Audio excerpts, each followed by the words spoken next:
지금부터 정부 혁신과 블록체인 정책 토론회를 시작하겠습니다. 그럼 이어서 장정숙 의원님의 개회사가 있으시겠습니다.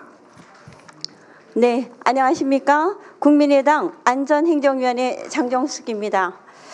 바쁘신 가운데 정부 혁신과 블록체인 토론회에 참석해 자리를 빛내주신 여러분들께, 내빈 여러분들께 감사의 말씀드립니다. 또 발제를 허락해 주신 박창기 블록체인 OS 대표님, 그리고 토론을 맡아주신 이기우 이영환 교수님과 행정자치부의 황명석 과장님, 한국인터넷진흥원의 강필용 팀장님 감사드리겠습니다.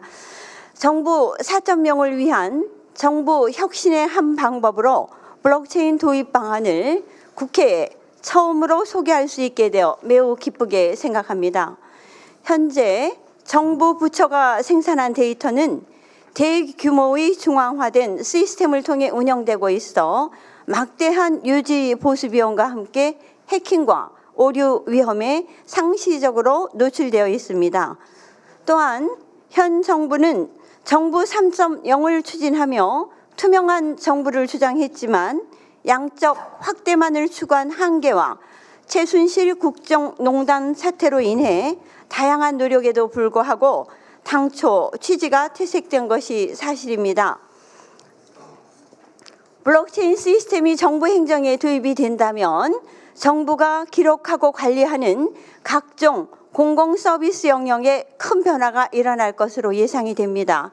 정부가 보유한 자료를 여러 곳에 분산 저장해 누구나 자료의 분석과 활용이 가능해지고 위변조 여부를 확인할 수 있어 행정의 신뢰성과 투명성이 제고될 수 있을 것으로 기대가 됩니다. 또한 참여자 모두가 정보를 공유하고 상호 검증하는 블록체인 기술의 특성은 매번 되풀이되고 있는 선거, 투개표 부정 논란을 종식시킬 수 있는 대안으로 인식되고 있습니다.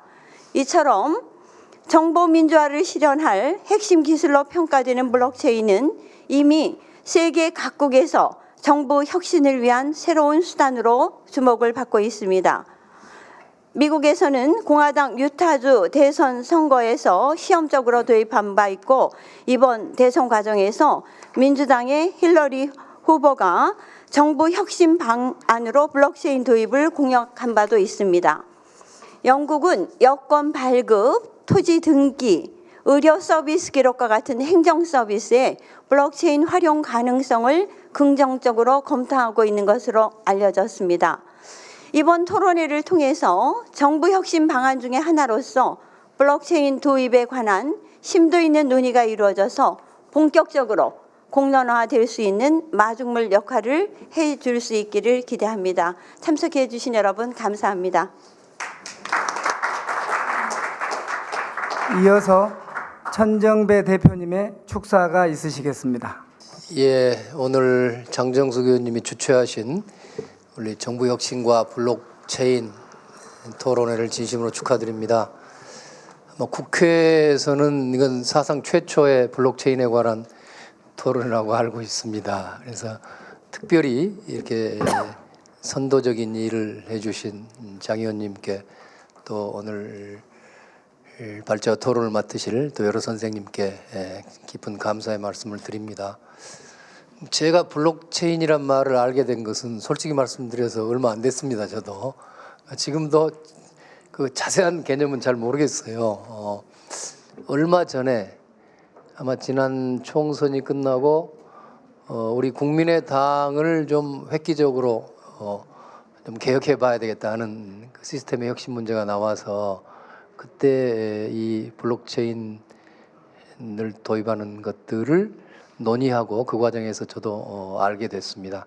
아마 그때도 우리 박창기 대표님께서 선도해 주셨던 것으로 기억합니다. 그래서 오늘 저도 굉장히 궁금합니다. 오늘 좀 더 오늘 토론을 통해서 그 블록체인이라는 새로운 투명하고도 그 여러 복잡한 수학적 이론이 같이 걸려 있더군요. 근데 좀 놀라운 일이지만 여하튼 어떤 중앙 통제가 없이도 굉장히 투명하고 뭐랄까요, 아주 효율적으로 돌아가는 무슨 그런 시스템이라고 알고 있습니다. 그래서 더구나 우리가 우리나라 전반에도 이제 제4차 산업혁명을 이야기합니다만은 이런 새롭고 혁신된 그런 기법과 기술이 도입돼야 되겠고, 더구나 우리 정부 시스템에도 이런 일들이 도입돼야 하는 것 아닌가 저도 생각하고 있습니다. 그래서 오늘 저도 기대가 큽니다. 좋은 토론회가 되시고 이것을 기점으로 우리 국회가 또 우리 정부가 또 우리 대한민국이 크게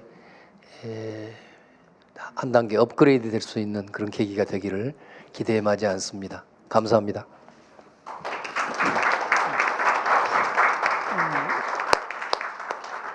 이어서 국민의당 원내대변인 이용호 의원님의 축사가 있으시겠습니다. 이용호 국민의당 원내대변인입니다. 조금 전에 우리 천정배 전 대표님은 4월에 블록체인이라는 말을 처음 들었다고 그러는데요. 저는 지난주에 처음 들었어요. 갑자기 제 옆에 앉아 계신 우리 장정수 의원님께서 원내 대책회의에서 블록체인 그러는데 이게 체인을 뭐 블록으로 뭘 하나? 이런 생각을 했는데 정말 저한테는 아주 생소한 그런 건데요. 잠깐 보니까 정부 혁신과 매우 밀접한 관계가 있고 또 그러면서도 정부 투명성을 제고하고 또 4차 산업과 유기적으로 연계된 아주 굉장한 거구나 이런 생각만 합니다. 저는 언제든지 우리 장정숙 의원님을 개인적으로는 제 누님으로 생각합니다. 늘 그냥 회의 때 옆에 앉아 계시고요. 저하고 안행위에 있는데 그 옆에 또 앉아 계시고 운영위 가면 운영위 옆에 앉아 계시고 그래서 제가 늘 가장 좋아하는 의원 중에 한 분이고 그러면서도 굉장히 열정이 넘치세요. 그래서 제가 참으로 배울 점이 많구나 하는 생각을 해봅니다. 언제 또 이 블록체인 공부를 하셔가지고 이렇게 또 토론회까지 준비하셨는지 저는 도대체 따라갈 수가 없습니다.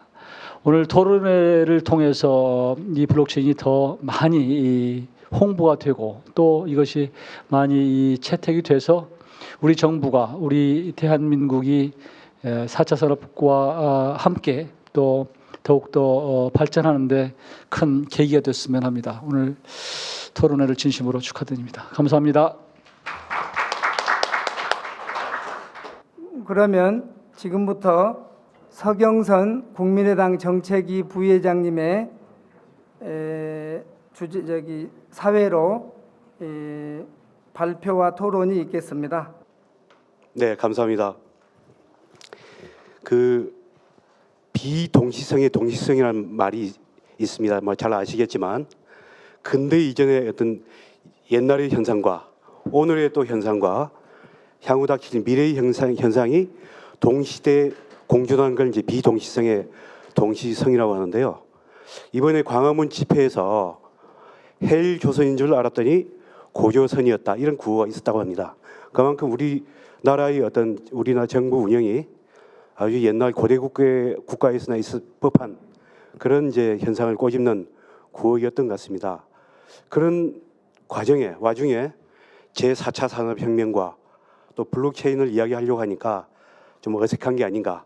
이거야말로 비동시성의 동시성이 아닌가 이런 좀 생각을 해봅니다.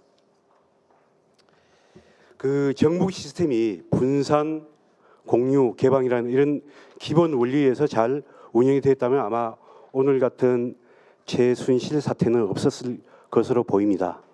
블록체인이 갖고 있는 분산, 공유, 개방이라는 기본 원리를 바탕으로 해서 정부 혁신이 이루어진다면 아마 훨씬 더 나은 깨끗하고 투명한 그런 이제 정부가 되지 않을까 그런 기대를 가지면서 오늘 토론을 개최해 주신 장정숙 의원님께 다시 한번 감사드립니다. 이미 일부 사회자가 잠깐 소개해 드렸지만 오늘 발제는 박창기 블록체인 OS 대표께서 30분간 해 주시고요. 박창기 대표는 혁신하라 한국경제인가요? 그 책을 또 지으신 우리 경제 혁신과 우리 나라의 혁신에 대해서 상당한 일가견을 갖고 있는 그런 분이기도 하십니다. 그래서 30분간 발제를 듣고 그리고 이어서 우리 정부 혁신의 주무부서인 행정자치부의 황명석 창조정보 기획과장님께서 토론해 주시고 이어서 이제 한국인터넷진흥원 미래창조과학부 산하 공공기관이시죠? 네. 거기 전자거래진흥팀장을 맡고 계신 강필용 팀장님께서 토론을 해 주시고 그리고 이어서 그 건국대 이영환 교수님께서 블록체인 경제에 도입이 시급하다는 주제로 그런 요지로 토론해 주시고 이어서 마지막으로 이기우 인하대 교수님께서 직접 민주주의와 블록체인의 관계에 대해서 말씀을 해 주시는 순서로 진행을 하고 마지막에 토론 끝나고 난 뒤에 여기 이제 방청을 하고 계신 분들의 어떤 질문과 답변을 하는 그런 순서로 진행을 하도록 하겠습니다. 그럼 박창기 대표님께서 발제를 해 주시겠습니다. 여러분 반갑습니다. 박창기입니다. 제가 그 블록체인이라고 하는 굉장히 어려운 단어를 가지고 오늘 국회에서 얘기를 하게 돼서 영광이고요. 우리 장정숙 의원님과 참석해 주신 모든 분들께 다시 한번 감사의 인사를 드리면서 시작하겠습니다. 제가 이제 정부 혁신과 블록체인이라는 행사를 하면서 페이스북에다가 그런 얘기를 했어요. 도대체 블록체인이 뭔지 아는 사람들이 별로 없어서 여기에 오신 분 많이 참석해 주십사 말씀을 드리면서 제가 여기 오신 분 모든 분들한테 블록체인으로 만든 화폐를 나눠드리겠다 이렇게 약속을 드렸습니다. 그래서 여러분들 그 블록체인은 잘 모르시지만 비트코인은 많이 아실 거예요. 가상화폐죠. 그 가상화폐를 만든 핵심 엔진이 바로 블록체인입니다. 그래서 제가 오늘 나눠드리려고 하는 거는 그 비트코인을 좀 나눠드리려고 그래요. 받으시는 방법은 간단합니다. 여러분들 스마트폰을 꺼내셔갖고 앱을 하나씩 다운로드 하셔야 됩니다. 앱 어떤 앱이냐면 마이셀리움 MyCELIUM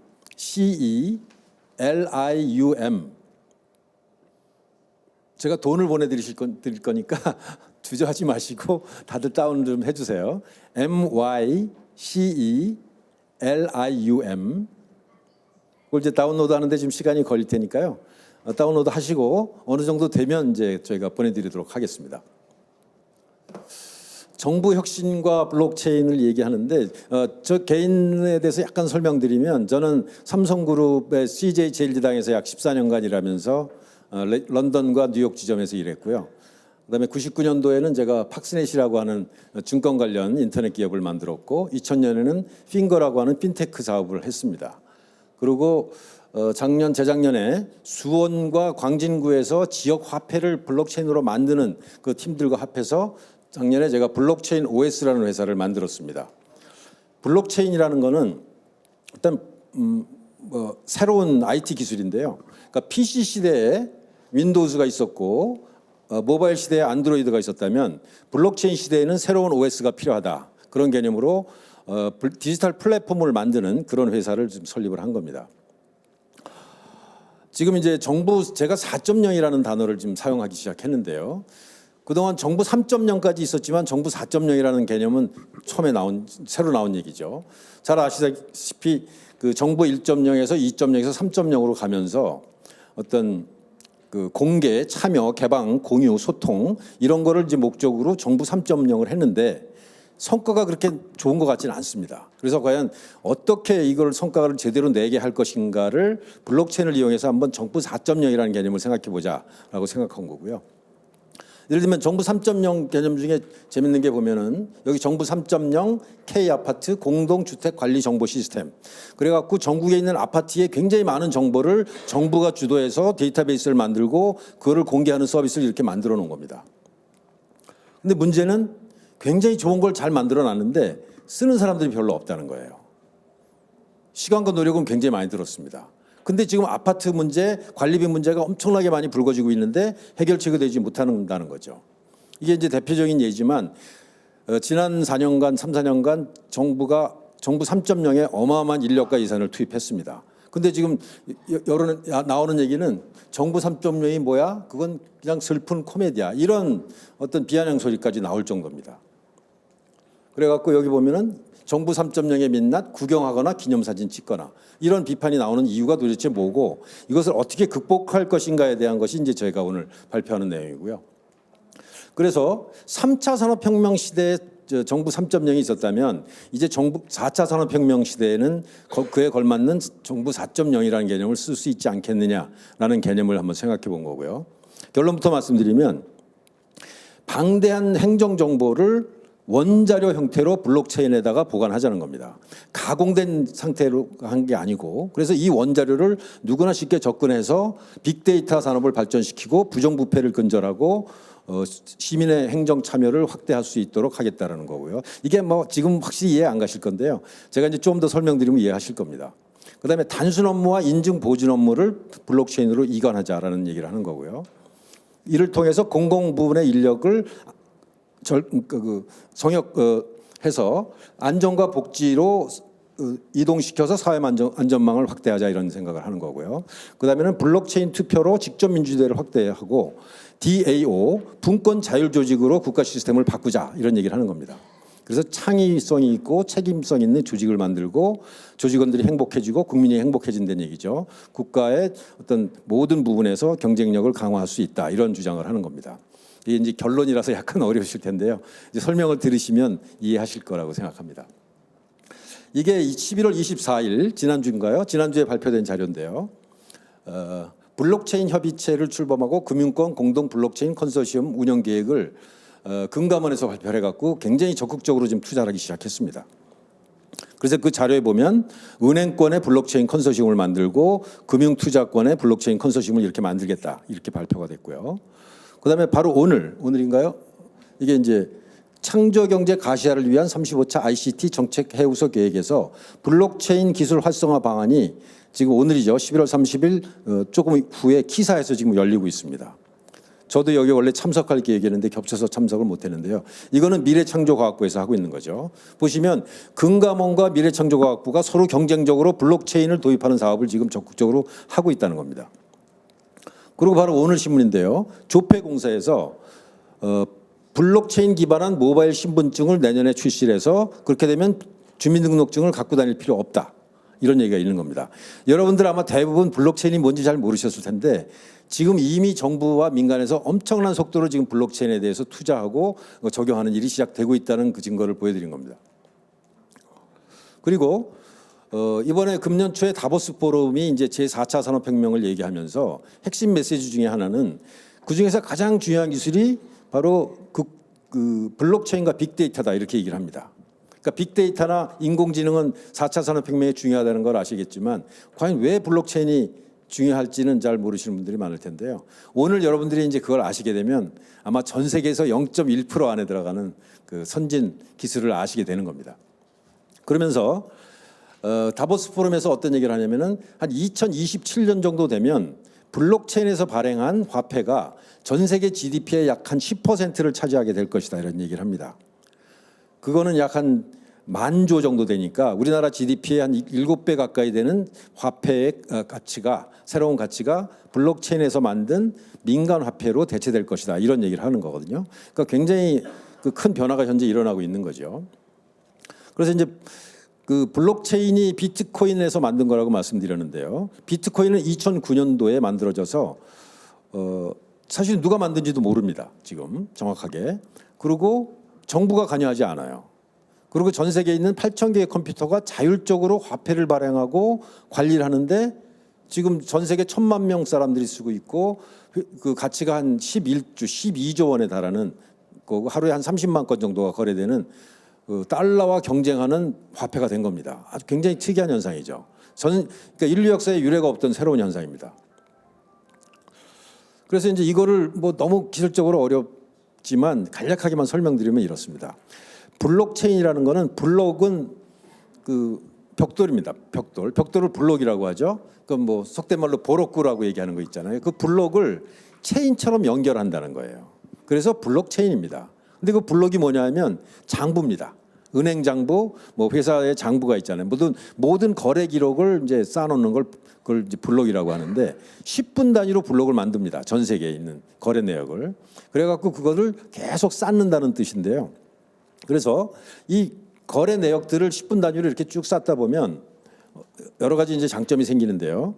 예를 들면 10분 단위의 거래 내역과 그 다음 10분 단위의 거래 내역에서 마지막 장부와 그 다음 다음 블록의 초기 잔고는 항상 똑같아야 되잖아요. 그래서 이렇게 블록처럼 긴밀하게 연결된다는 뜻입니다. 그게 이제 10분 단위로 계속 2009년부터 지금 쌓이고 있는 거고요. 그래서 어떤 블록이 확정이 되면 이 블록을 전 세계에 있는 8,000개의 컴퓨터에다가 바로 복사를 해놓는 겁니다. 여러분들 상상해 보시면 이렇게 되면 어떤 일이 생기냐면 이 과거에 있는 블록을 변조를 하려면 전 세계에 있는 8,000개를 다 해킹을 해갖고 변조를 해야 됩니다.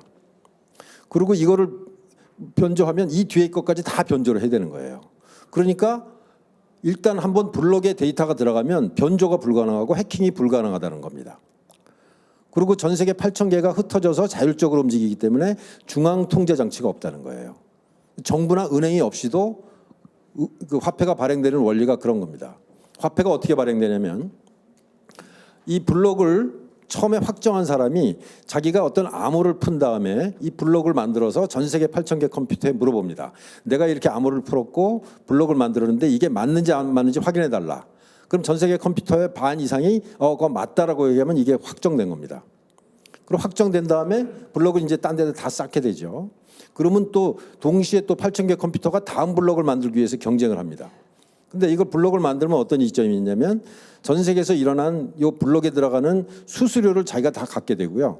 그다음에 12.5개의 그 비트코인을 자기가 발행하고 갖게 됩니다. 이런 식으로 발행이 돼요. 그러니까 보통 컴퓨터가 발행자가 되는 겁니다. 그러면서 관리자가 되는 거죠. 이런 구조로 되어 있기 때문에 비용이 굉장히 싸고 보안성이 뛰어나고 회복력이 좋고 투명성이 뛰어나다는 겁니다. 근데 이거는 사실은 뭐 한 5시간 설명을 해도 잘 못 알아듣는 경우가 많으니까 혹시 잘 모르시더라도 뭐 실망하실 필요 없고요. 개념만 대충 아시면 되고요. 어쨌든 이 비트코인을 만든 그 핵심 원리, 그 엔진을 블록체인이라고 얘기를 하는 거고요. 도대체 이게 누가 만들었는지 아직 모릅니다. 이제 사토시 나카모토라는 사람이 만들었다. 이제 논문 하나 써갖고 이제 나오기 시작한 건데요. 이 사람 이름이 사토시 나카모토인데 본인이 아니라고 부인을 했어요. 할 실력이 되는 사람도 아니고. 근데 이제 2009년도에 사토시 나카모토가 이런 논문을 씁니다. 사토시 나카모토라고 돼 있죠. 비트코인 피어-투-피어 일렉트로닉 캐시 시스템. 그래갖고 이런 논문을 쓴 다음에 실제로 그 엔진을 가동해서 지금 전 세계적으로 뭐 거의 1,000개 가까운 새로운 화폐가 나와서 경쟁하고 있습니다. 비트코인이 약 한 13조 원 규모, 그다음에 이더리움이 한 1조 원, 뭐 리플, 라이트코인, 그러니까 굉장히 많은 그 블록체인을 이용한 새로운 화폐들이 계속 개발되고 있습니다. 그래서 그런 새로운 화폐뿐만 아니라 그 컴퓨터 시스템 전반적으로 큰 영향을 미치고 있어요. 대표적인 게 R3라고 하는 컨소시엄이 만들어졌는데요. 전 세계에 아주 대규모 은행 한 60개 정도가 모여서 금융 시스템을 전반적으로 다 고치는 그런 작업을 시작하고 있습니다. 이게 작년 가을에 시작돼 갖고 우리나라도 한 5개 은행이 가입을 했는데요. 뭐냐면은 전 세계 금융 시스템을 이걸로 바꾸게 되면 1년에 약 80조 원 들어가던 그 80빌리언 달러죠. 들어가던 비용을 절반 이하로 줄일 수 있고 결제를 훨씬 빠르게 할 수 있다. 옛날에 외국으로 송금하는데 24시간, 48시간 걸리는 걸 뭐 10분 안에 할 수 있고, 증권 거래해 갖고 내가 주식을 팔면 뭐 이틀 후에, 3일 후에 돈을 받던 걸 바로 그날 받을 수 있는, 그렇게 속도도 빠르고 안정성도 높으면서 비용도 훨씬 작을 수 있는 그런 전산 시스템 전체에 큰 영향을 미치고 있는 겁니다. 그래서 이제 굉장히 많은 프로젝트들이 진행되고 있고요. 그 중에 하나가 지폐가 없는 세상을 만들려는 움직임이 광범위하게 일어나고 있습니다. 지폐가 굉장히 중요한 수단인데 지폐를 없애겠다라는 얘기들을 많이 하고 있어요. 특이하죠. 그 이유 중에 하나가 마이너스 금리가 되니까 뱅크런이 일어날 가능성이 생깁니다. 그래서 뱅크런을 없애려면 아예 현금을 없애버리자. 이런 얘기들이 세계 각국에서 나오고 있는 거고요. 특히 우리나라는 5만 원권 화폐가 2010년 9년에 발행된 다음에 1년에 10조씩 사장되고 있습니다. 이게 이제 부정부패로 많이 쓰이기도 하고 뭐 금고에도 많이 들어가 있지만 뭐 마늘밭에도 많이 있다는 얘기가 있더라고요. 근데 과연 이게 좋은 건 아니죠. 그죠?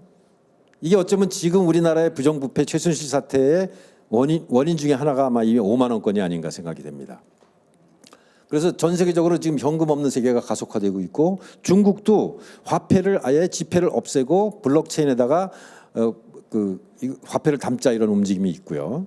특히 우리나라처럼 지하경제 비율이 굉장히 높은 나라는 그러니까 미국이나 스위스 이런 선진국은 약 10% 아래인데 우리나라는 한 20%가 넘는 걸로 돼 있잖아요. 바로 지하 경제를 없애는 게 여러 가지로 큰 중요한 과제인데 블록체인에다가 화폐를 발행하면 지하 경제를 바로 완전히 없앨 수 있습니다. 부정부패가 일거에 없어질 수 있죠. 그래서 중국도 이제 그래서 그런 작업을 하는 거고요. 한국은행도 지금 동전을 없애는 프로젝트를 지금 이미 시작을 했습니다. 근데 중앙은행이 블록체인을 이용해서 화폐를 발행하고 지폐가 없어지면 시중은행의 역할이 급격하게 줄어듭니다. 시중은행이 각각 자기 전산 시스템을 거의 별로 중요하지 않아져요. 굉장히 팍 줄여야 됩니다. 그다음에 신용카드와 모바일 결제에도 엄청난 변화가 일어납니다.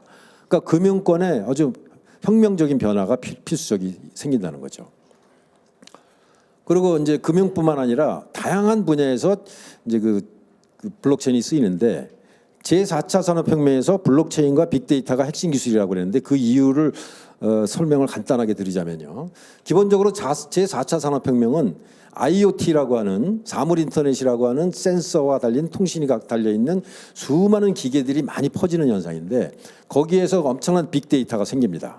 그 빅데이터를 인공지능으로 분석을 해서 머신 투 머신 커뮤니케이션, 기계와 기계 사이에 통신을 하고 결제를 하고 그런 거래를 하는 그런 시스템이 만들어지는 게 바로 제4차 산업혁명인데 거기에서 기계와 기계 사이의 거래, 기계와 기계 사이의 어떤 그 계약 이런 거를 할 수 있도록 하는 게 바로 블록체인 기술이기 때문에 블록체인이 4차 산업혁명의 핵심 기술이라고 얘기를 하는 겁니다.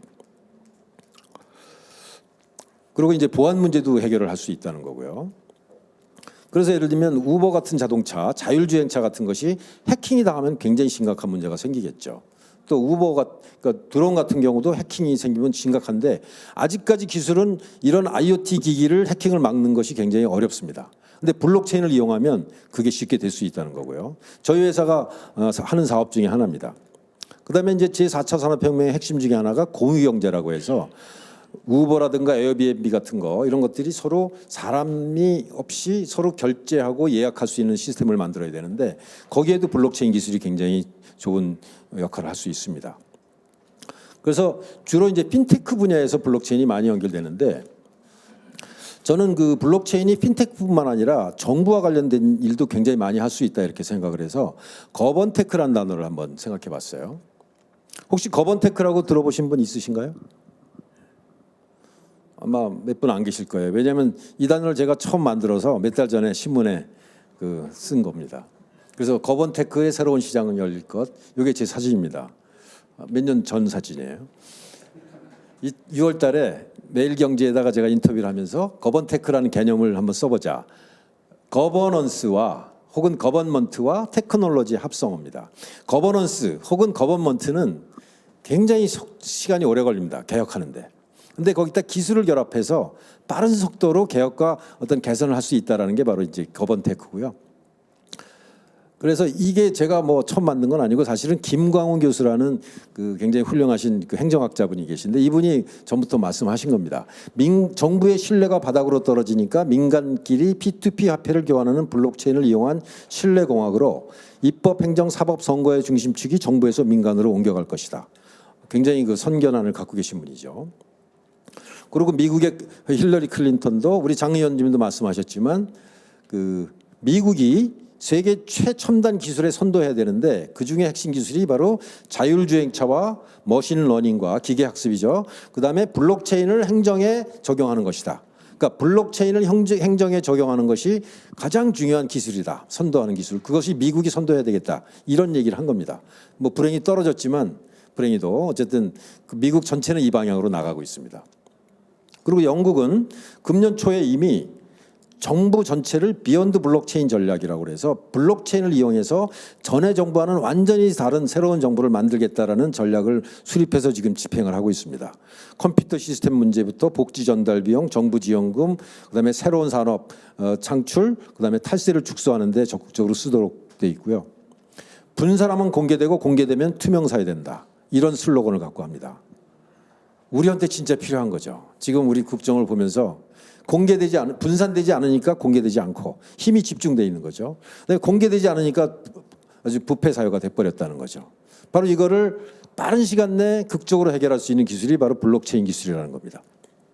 그래서 블록체인을 이용한 기술들이 뭐 은행이나 증권거래, 그다음에 증권예탁원, 지적공사, 시민권, 선거관리, 정당회계, 정부의 예산집행, 아파트관리비, 그다음에 주주총회까지 굉장히 광범위한 부분에 쓰일 수 있습니다.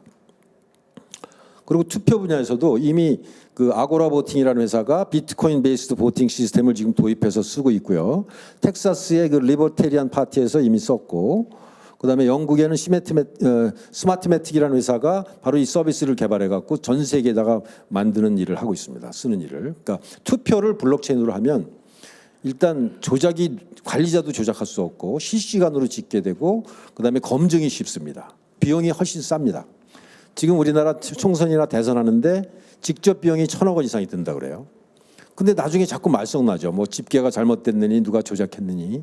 그 문제를 말끔히 해결하면서도 비용을 3분의 1, 4분의 1 이하로 줄일 수 있는 게 바로 블록체인 투표 시스템입니다. 지금 이제 2017년 예산이 약 400조라고 그러더라고요. 그래서 보건복지, 뭐 일반행정, 교육, 농림 뭐 이렇게 굉장히 많이 나오는데 400조를 과연 어디다 쓸까 사람들이 궁금하죠. 어마어마하게 큰 돈이니까. 그중에 혹시 공무원의 인건비와 간접비로 얼마나 쓸까요? 혹시 황 과장님 어떻게 보세요? 공공부문 인건비 플러스 그 간접비 40%요? 40% 보셨네요. 저는 그보다 더 된다고 봅니다. 한 50-60% 되지 않을까 생각을 합니다. 그렇게 생각하시나요? 그러면 400조 중에서 200조 원 가량이 인건비로 나가는 겁니다. 공무원 인건비로. 근데 바로 그 공무원들이 효율적이냐? 열심히 하냐? 그거 어떻게 보시나요? 그렇지 않다고 생각하시는 분 박수 한번 쳐주십시오. 죄송합니다. 200조 원이라는 어마어마한 돈이 낭비되고 있다는 생각을 하는 사람들이 굉장히 많아요. 근데 과연 그럼 공무원이 우리나라 몇 명일까? 몇 명인가요? 우리 과장님? 100만 명으로 보시죠. 근데 공무원 플러스 국가의 세금으로 월급 받는 사람 다 합하면 몇 명쯤 될까요? 황 과장님. 죄송합니다. 어려운 숙제를 자꾸 내요. 전문가시니까 행정자치부. 그건 논란이 많아요. 공무원 정식 공무원은 100만 명인데 그거 말고도 월급에서 그러니까 월급을 세금에서 받는 사람들 굉장히 많죠. 여기도 계시고 뭐 사립대학교 교원도 계시고 고등학교 교원도 계시고 뭐 직업군인도 있습니다. 그래서 어떤 사람은 200만이다. 어떤 사람은 250만이다 이렇게 얘기합니다. 그래서 제가 자료 하나 찾아봤어요. 충북대 그 최영칠 교수님은 정부는 2006년 기준입니다. 약 97만 명인데 실제로 군인, 사립중고등교원, 전 공익의원, 비영리 공공기관, 공공기관 비정규직, 지방공무원까지 해서 200만쯤 된다 이렇게 얘기합니다. 근데 공무원 한 명을 더 채용하면 얼마나 국가 예산이 더 들어갈까요? 그것도 황 과장님이 아실 것 같은데.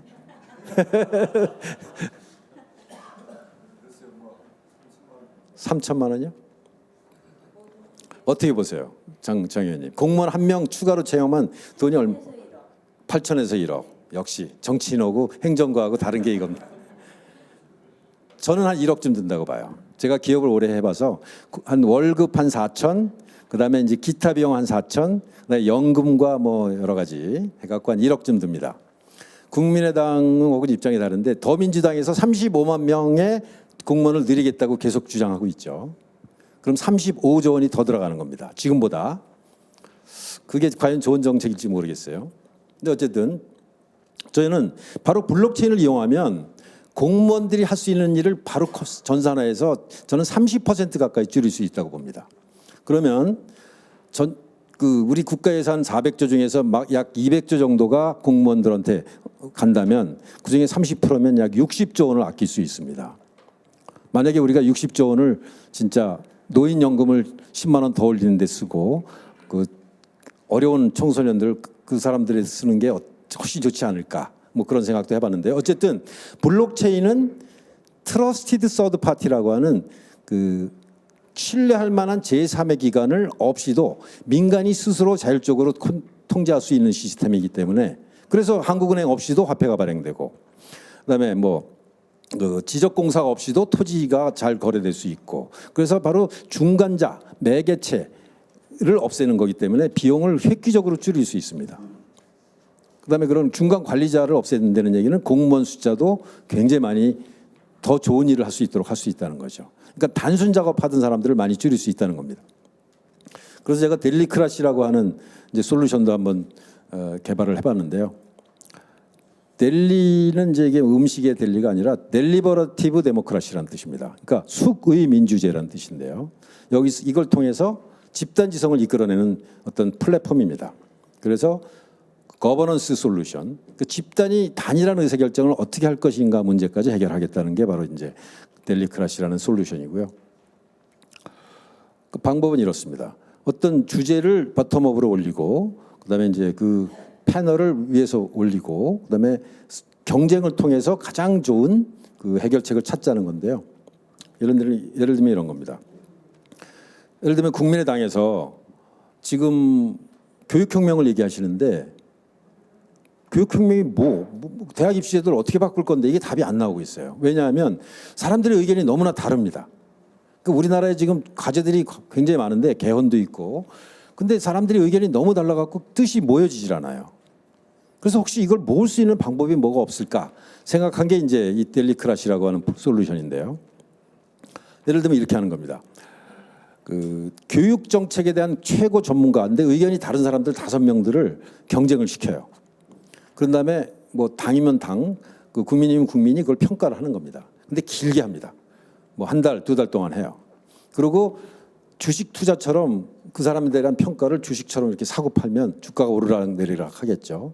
시간이 지나면 한 명 탈락하고 또 한 명 탈락해서 시간이 더 지나면 결국은 단일한 안으로 남는다는 겁니다. 치열하게 토론하고 실력 없는 사람들은 바로 탈락하고 객관적인 평가를 받기 때문에 최고의 전문가들도 거기서 참여하지만 수많은 보통 사람들이 거기를 평가를 하는 거죠. 이런 방식으로 하면 어떤 집단의 의사결정을 쉽게 할 수 있지 않겠느냐, 이제 이런 방법을 제시한 거고요. 그래서 여러 가지 주제, 뭐 전기요금제, 저출산, 가계부채 같은 동시에 핸드폰을 이용한 이제 이게 일종의 그 모바일 게임인데요. 이걸 가지고 동시에 30개, 50개의 주제에 대해서 단일한 해결책을 찾고자 하는 게 바로 델리크라시라고 하는 솔루션입니다. 그래서 예를 들면 전기요금 누진제에 대해서 토론을 하다가 예를 들면 4사람이 나옵니다. 장보고, 김종호, 뭐 이순신, 홍길동이 나와서 토론하는데 이 사람의 안이 어떤가를 이제 이렇게 설명을 하고 동영상도 올리고 그래갖고 4사람이 치열하게 경쟁을 하는 거죠. 그리고 댓글들이 올라오면 그것을 반영해서 수정안도 내고 합병안도 낼 수 있는 겁니다. 그래서 이제 그리고 정책 토론 주제도 밑으로부터 올라오도록 해요. 그래서 사람들이 좋아하는 주제를 선택하는 거 하게 하고, 그 다음에 그 주제에 대한 그 소위 선수 혹은 패널도 밑에서부터 올라오게 합니다. 자천타천으로. 예를 들면 내가 생태보전 에너지에 대해서 내가 할 말이 있어. 나 잘할 수 있어. 그럼 수많은 사람들이 올라와서 그야말로 진검승부를 오랫동안 함으로써 단일한 안을 만들어내는 이제 그런 솔루션인데요. 이게 주식 투자처럼 할 수 있기 때문에 모바일 게임적 성격을 갖고 있습니다. 저희가 이거를 이제 아까 천정배 의원님하고 상의드려서 제가 이거를 국민의당에 하고 계약을 해서 3개월째 제작을 하고 있고요. 12월 달에 출시할 예정입니다. 기대하셔도 될 겁니다. 우리 사회가 가장 어려워하는 수많은 사람들이 다른 의견을 가졌을 때 누구나 승복할 수 있는 단일한 안을 어떻게 도출할 것인가에 관한 솔루션이고 전 세계에서 최초로 나오는 유일한 솔루션을 국민의당이 하시게 될 겁니다.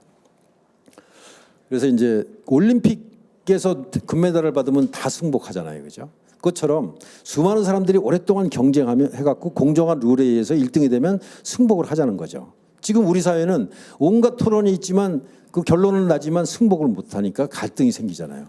그래서 올림픽처럼 예를 들면 제가 대선과 그 개헌 국면에서도 쓸 수 있다라는 생각을 해봤습니다. 어떤 얘기냐면 제가 이제 정책 올림픽이라는 이름을 줬는데요. 그 대선 주자 국가가 이제 선수를 파견하듯이 대선 주자가 20개 정책에 대해서 자기의 최고 선수를 파견해서 이 플랫폼을 이용해서 경쟁을 해서 최종 승자가 많이 나오는 편이 대선 이제 후보가 될 수 있고, 그다음에 혹시 자기네가 그 채택이 안 됐더라도 예를 들면 이런 거죠. A 정당에 누가 20개 정책 중에서 13개를 그 우승하면은 그 사람이 이제 대통령 될 가능성이 크겠죠. 근데 B 정당에서 5명이 우승자가 나왔다. 그러면 그 정책을 갖다 쓰면 된다는 거죠. 혹은 그 사람을 아예 장관으로 갖다 쓰자는 거예요.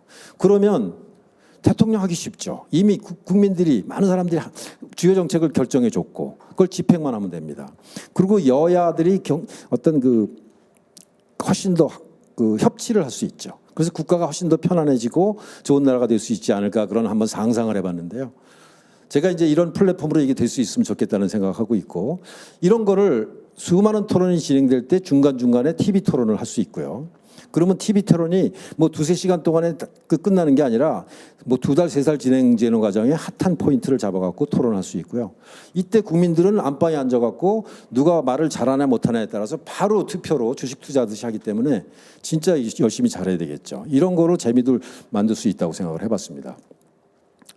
그래서 제가 짧은 시간 동안 이제 너무 많은 얘기를 해서 좀 바쁘게 진행해 왔는데요. 다시 한번 이제 결론을 좀 말씀드리면 그 4차 산업혁명에 걸맞는 거버먼트 4.0이라는 개념을 이제 처음 얘기하고 있는 겁니다. 혹시 우리가 내년에 새로운 정부, 새로운 대권 주자들이 이 얘기를 했으면 좋겠다는 얘기를 하는 거고요.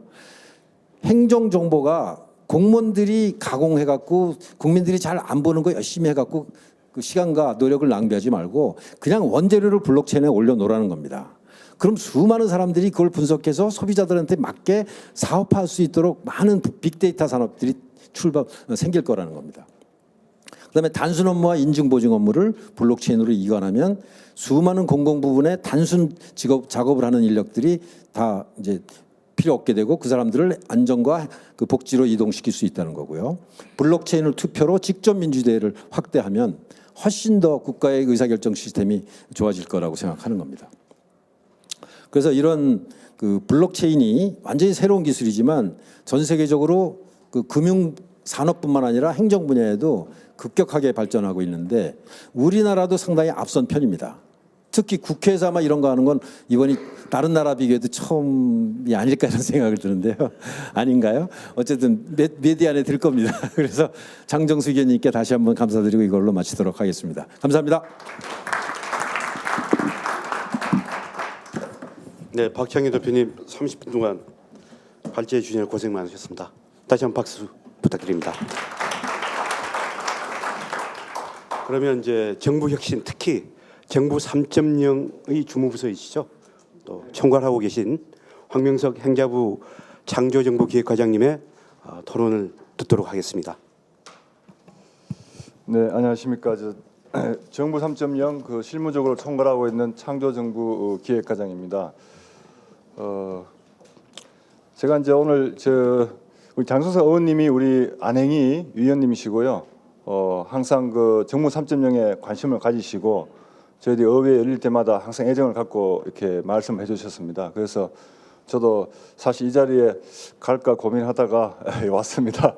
왔고 이게 정부 혁신과 블록체인이라는 것이 상당히 지금 이 시기에도 맞고 앞으로 또 다가오는 뭐 4차 산업혁명이라든지 이러기에 맞추어서 우리 정부가 어떻게 혁신할 것인지 이런 방향을 제가 찾지 않을까 이런 생각도 했고요. 그리고 이런 논의가 계기가 되어 가지고 또 의원님들께서 관심을 갖고 해주시면 당연히 또 정부도 거기에 맞추어서 이렇게 바뀔 수 있다고 생각을 합니다. 그래서 오늘 또 특히 또 박창기 대표님께서 좋은 말씀 많이 답해 주셨는데 그 방향 부분에 다 공감을 합니다 하고 저는 이제 그 처음에 나눠주신 이 문서 책자가 있습니다.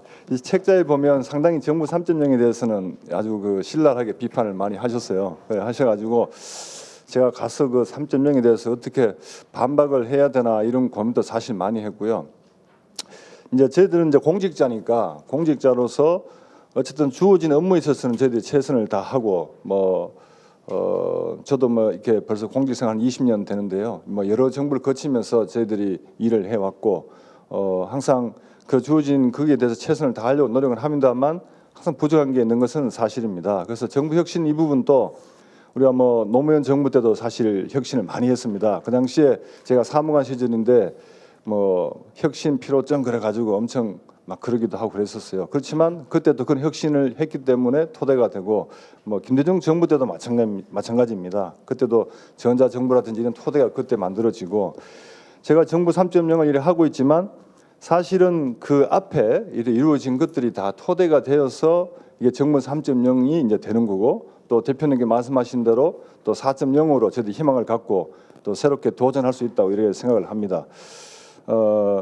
그렇기 때문에 제가 이제 3.0을 이렇게 실무적으로 총괄 입장에서는 혹시나 이게 이제 우리가 더 좋은 걸 만들기 위해서 앞에 것을 무시하는 것이 아니라 그 앞에 부분을 잘 보셔가지고 그 성과는 성과대로 잘 이렇게 하시고 좀 미흡한 부분들은 어떻게든 새로운 방향으로 좀 바꿔서 이렇게 가야 되지 않나. 제 공직자로서 이렇게 말씀을 드립니다. 우리 특히 이제 의원님께 말씀을 드리고 또 정치를 하시는 분 입장에서 어떻든 이런 거 좋은 결과들은 끝까지 지속을 좀 해주셔가지고 좀 발전을 시켜주시면은 더 좋은 결과가 되고 결국은 정부 혁신한 이유가 국민들에게 가장 좋은 혜택을 주고 또 공직자들이 또 일을 바로 해가지고 좀 더 서비스가 좋아지게 하는 거라고 생각을 합니다. 그래서 아까 대표님 말씀하신 공무원 수 부분도 항상 저희들이 고민하는 숫자입니다. 그 숫자가.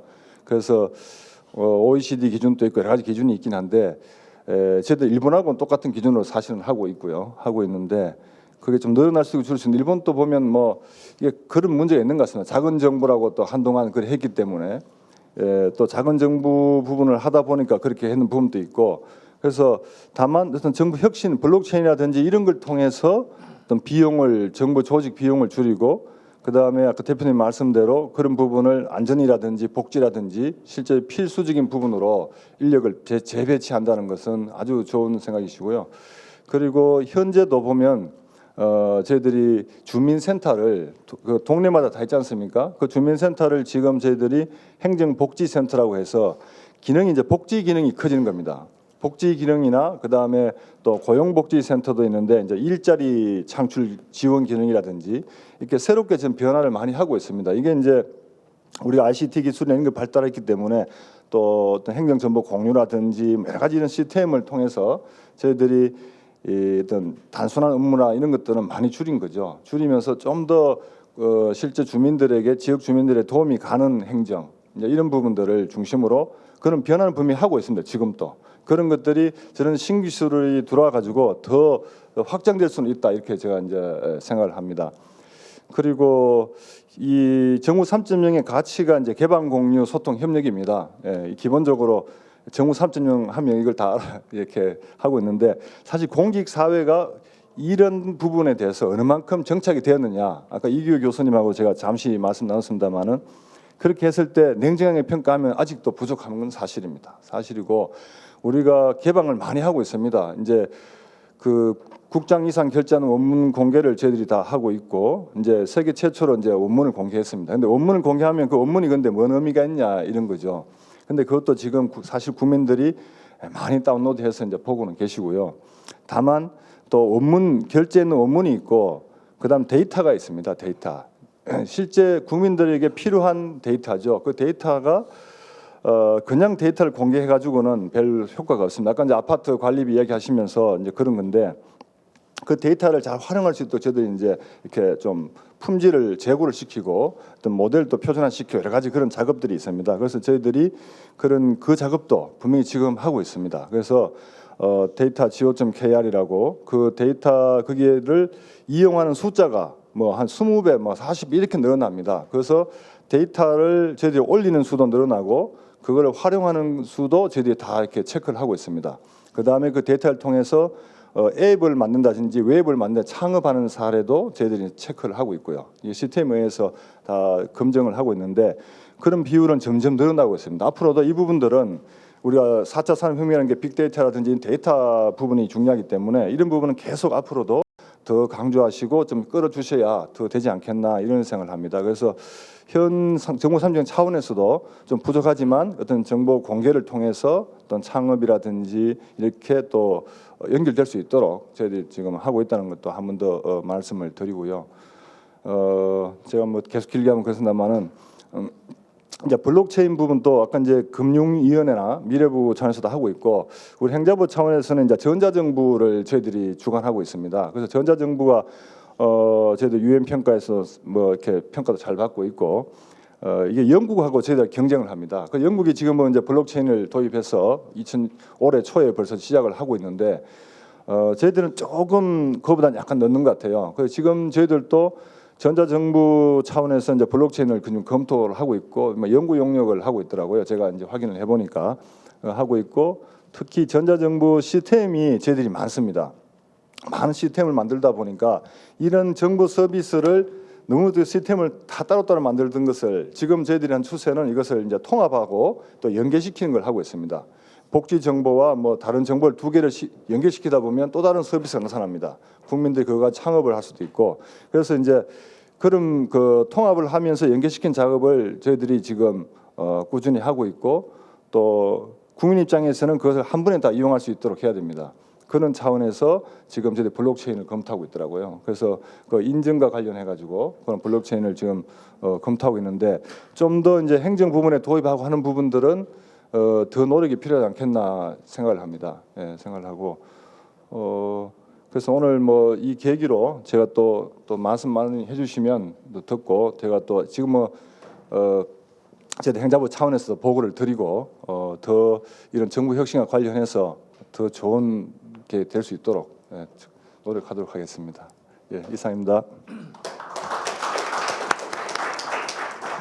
네, 황명수 과장님 수고하셨습니다. 다음으로 강필용 한국인터넷진흥원 전자거래진흥팀장님의 토론이 있겠습니다. 예, 안녕하세요. 한국인터넷진흥원 강필령입니다. 지금 담당하는 업무는 그 전자문서, 전자거래 그 안전성, 신뢰성 제고와 그 이용의 촉진에 관한 업무를 하고 있습니다. 지금 블록체인 기반의 뭐 이렇게 거래를 활성화하고 투명화하는 게 저희 팀의 업무랑 또 인터넷진흥원의 업무랑 많이 부합해서 이게 처음에 이제 그 토론자로 섭외가 왔을 때 망설임 없이 가겠다고 했습니다. 그리고 짧은 시간인데 뭐 블록체인을 아직 그런 개념을 처음 들으시는 분들도 많으신 걸로 아는데 박창기 대표님이 그 짧은 시간에 그 가능성이나 그리고 뭐 그런 거를 아주 쉽게 설명을 잘 해주신 것 같습니다. 그래서 감사드리고요.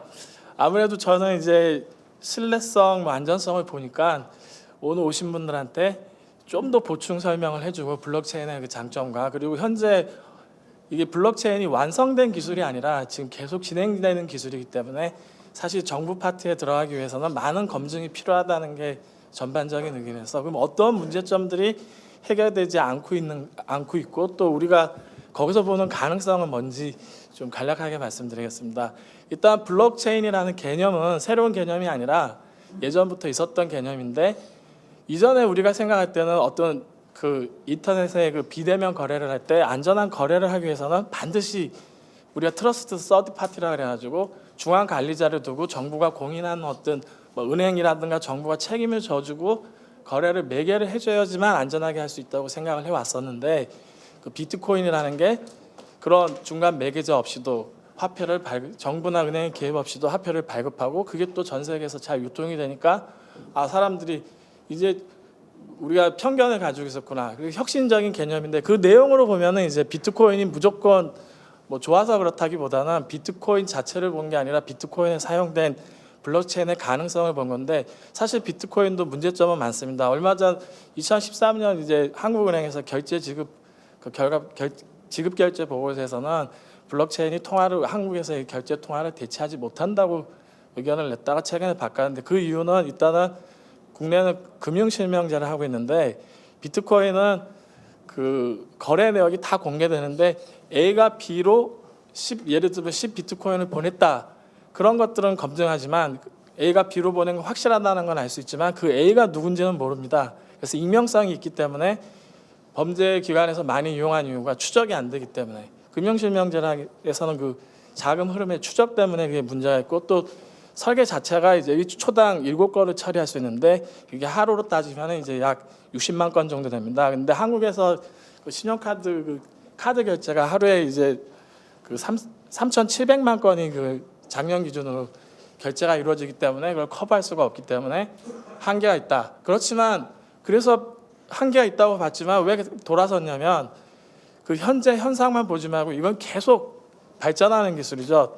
그 블록체인 2.0을 표방하면서 얼마 전에 작년에 이제 이더리움이라는 그런 또 가상화폐가 나왔고 또 이런 기능들이 이용하면은 블록체인이라는 개념은 기본적으로 그 우리가 이게 거래 장부를 혼자 관리하는 게 아니라 여러 카피본을 분산해서 관리를 하고 그리고 거기 암호 기술을 넣어서 계속 체인을 연결해서 암호화를 하다 보면은 누가 변조를 하게 되면 바로 알 수 있다는 거죠. 그래서 보안성이 강하다 하는 거는 우리가 그 안전한 거래를 위한 모든 보안 기능을 만족한다는 의미가 아니라 여러 개 분산되어 있기 때문에 해킹해서 한 데이터가 다 날아가도 다른 쪽에 똑같은 카피본이 있으니까 가용성 측면에서 의미가 있고요. 옛날에 우리가 조선왕조실록을 5대 4고에 분산해서 저장한 것처럼 전란에 파괴가 돼도 회복이 가능하다는 거죠. 그리고 일단 기록이 되면 변조할 수가 없다. 대신 모든 거래 내역이 공개가 된다. 그러니까 응용 서비스에 이용되거나 이제 아직 일반인들이 이해를 못하다 보니까 블록체인이 마치 뭐 비밀성까지 제공하는 건 아니고 비트코인 거래 같은 경우는 익명성을 기반으로 다 공개를 했기 때문에 거래가 이루어진 거고 A가 누구라는 것까지 다 밝혀지면 사람들이 안 쓰겠죠. 어쨌든 한번 기록되면 변경이 어려운 거고 기록하기 전에 잘못된 기록을 넣는 거는 사실상 어떤 기술로도 막을 수가 없습니다. 그래서 여러 가지 보안 기능 중에 그 분산 저장하면서 가용성과 무결성을 보장하는데 이게 다가 아니라는 거죠. 이제 그러면은 참여하는 사람이 지금 퍼블릭한 우리가 블록체인이라 그래서 지금 가상화폐는 퍼블릭 블록체인 모델만 사용하고 있는데 그 경우에 누구나 참여하고 결정하고 같이 검증을 하는데 사실 지금 금융권에서 도입하는 서비스는 퍼블릭 기반은 없고요. 그 참여하는 사람들을 제한한다든가 그리고 자료 작성이나 공개 그리고 어떤 정책을 결정하는 것을 일부 관리자를 둘 수가 있습니다. 그게 이제 프라이빗이라고 그러고 또 하이브리드 형태로 뭐 컨소시엄 형태. 지금 R3 CEV에서 하는 거는 컨소시엄 형태로 은행들이 뭉쳐서 하는 거지. 그걸 누구나 그 거래 장부를 같이 작성하는 그런 서비스는 아닌 거죠. 그렇지. 그렇게 그 얘기는 무슨 얘기냐면 꼭 퍼블릭이 아니라 뭐 프라이빗 뭐 컨소시엄 형태로 다 할 수 있기 때문에 실질적으로 이 기술 자체는 우리가 거래 장부라고 하는 다른 얘기를 하면 디지털 레코드인데 디지털 레코드를 투명하게 관리할 수 있기 때문에 사실상 모든 거래는 그런 기록에 의해서 이루어지는 모든 거래는 응용이 될 수가 있고 그 서비스의 특성에 따라 어찌 때는 프라이빗 형태로 어찌 때는 컨소시엄 어찌 때는 퍼블릭 이런 식으로 응용 가능성이 무한하기 때문에 사실상 많은 거래에 쓰일 수가 있고 지금 기술이 안정적이고 좋아서가 아니라 이건 빨리 지금 미국의 이제 클린턴 후보나 영국에서도 빨리 정부가 주도해서 남들보다 이 기술을 선도해야 된다. 지금 대부분의 나라에서는 여러 가지 찬반 논란이 많고 그리고 뭐 에스토니아에서 전자투표에 활용하고 그런 것도 블록체인 때문에 한 게 아니라 이미 전 세계에서 최초로 2007년에 국회의원 선거에 온라인 투표를 했었고요. 어떤 다른 기술도 그런 서비스를 구현할 수 있는데 우리가 중앙 관리자가 꼭 있어야 된다는 편견 그리고 이렇게 거래 내역을 투명하게 관리하면은 이게 안전하게 거래를 못하는 게 아니라 그런 제한이 있을 줄 알았는데 다양한 범위로 응용이 가능하다는 측면이기 때문에 쓰는 겁니다. 그래서 저희 공공 파트 같은 경우도 지금 대부분의 법령이 저희가 가지고 있는 이제 전자문서 및 전자거래 기본법이나 전자서명법도 트러스트 서드 파티 기반으로 모든 거래를 이루어지게 하고 있죠. 예를 들면 공인인증기관, 공인전자문서센터, 공인전자문서 중개자, 공인전자주소 그게 아니라 이런 혁신적인 그런 아이디어를 가지고서도 안정적인 서비스를 할 수 있으면 그런 게 제도권에 들어올 수 있도록 제도를 빨리 마련을 해줘야 되고 그리고 이 서비스의 특징을 정확하게 파악해서 모든 거래에 다 넣겠다는 게 아니라 내 응용 서비스에게 적합한가 그러니까 비밀성을 너무 강조한 서비스에는 안 맞을 수도 있고요. 그럴 경우에는 프라이빗이나 컨소시엄 형태로 참여를 제한을 해야 되고 그러면 그거는 일반적으로 말하는 블록체인은 아니지만 사실 프라이빗이 너무 강해지면 기존 기술하고 다를 바가 없습니다. 같은 기술인 거고 그리고 저희가 이제 전자화 지원을 많이 하는데 사실은 기술적으로는 우리나라가 굉장히 우수하고 전자화 수준도 높습니다. 근데 문화적인 거나 제도적인 측면이 제한이 많죠. 예를 들면 부동산 전자계약이 8월 말에 이제 올 초에 서초구에서 시범 서비스 하다가 서울시로 확대를 했고 내년에는 전국으로 국토부에서 확대한다고 발표를 했는데 부동산 전자계약을 뭐 매매나 그 전세 계약을 할 때 그럼 전자계약을 하게 되면 이중계약하는 것도 방지하고 그리고 동사무소 찾아가지고 확정일자 받는 것도 자동으로 받게 되고 등기소에서도 자동 등록이 되고 데이터를 저장해서 실시간 공개하면은 부동산 실거래가도 확인하게 되고 그런 걸 볼 수 있으면 좋은데 지금 시스템이 다 구축됐음에도 불구하고 기사에 의하면 이제 20건 정도밖에. 왜 투명하게 공개되는 거 오히려 반대하는 세력도 있고 내 소득이 다 노출된다. 뭐 그런 게 있는데 사실은 그런 류의 그 제한이 많다 이거죠. 그 빅데이터라는 게 의미 없이 사실은 데이터를 뭐 종이 문서를 스캐닝해서 공개해서는 안 되고, 사실 빅데이터의 제일 좋은 사례가 스마트폰이 한국에서 2010년에 갑자기 주목을 받게 된 게 기억하시는지 모르겠는데, 그날 1월 초인가 눈이 많이 왔는데 고등학생이 개발한 앱이 있었습니다. 몇 분 후에 버스가 정류장에 도착하는지. 그건 서울시에서 대중교통 정보를 다 오픈 API로 공개했기 때문에 그 고등학생은 일주일 만에 개발했대요. 그게 개발 천재는 아니라 데이터가 다 있기 때문에 몇 분 후에 차가 오는 정보를 단지 보여줬을 뿐이고, 지금 곧 교통카드 거래 내역도 그 개인정보를 비식별하고 공개해주면 이제 국토부에서 도입을 하겠다는데, 기존에는 버스 노선을 설계하고 그러면 뭐 억대로 돈이 들었는데, 교통카드 탑승 하차 내역을 보면은 노선을 온라인으로 훨씬, 오히려 이게 노선이 있어야 되냐 없어야 되냐, 언제 사람이 몰리냐. 그래서 우버 같은 경우도 그게 단순히 공유 경제만 했다는 게 아니라, 우버는 지금 주장하는 게 그런 데이터들을 쌓고 플랫폼을 기반으로 빅데이터 기반으로 가다 보니까 이제 교통 흐름까지 통제해서 자기들은 그 예를 들면 샌프란시스코의 그 공원을, 주차장을 없애고 공원은 뭐 몇 % 이상 늘리겠다. 왜냐하면 어느 시간에 차가 몰리고 언제 많이 타는지가 다 분석이 되기 때문에 교통 정책에 반영하면 좋다. 뭐 그런 식의 거기 때문에 이게 산업혁명 4.0, 뭐 인더스트리 4.0에 간다는 이유는, 블록체인은 제가 결론적으로 말씀드리면 디지털 레코드에 대한 관리니까 근본적인 핵심 기술이 될 거고, 그 위에서 이제 빅데이터나 뭐 그런 AI 기능들이 결합이 됐을 때 새로운 그 부가가치를 창출할 수 있는 거라서 이런 것들이 긴밀한 유기관계를 가지고 진행이 돼야 되고요. 그리고 빅데이터나 IoT, 뭐 클라우드, AI가 주목받는 거에 비해서 예를 들면 뭐 현재 내년에 뭐 정부 프로젝트가 특별한 걸 제가 찾지를 못했고요.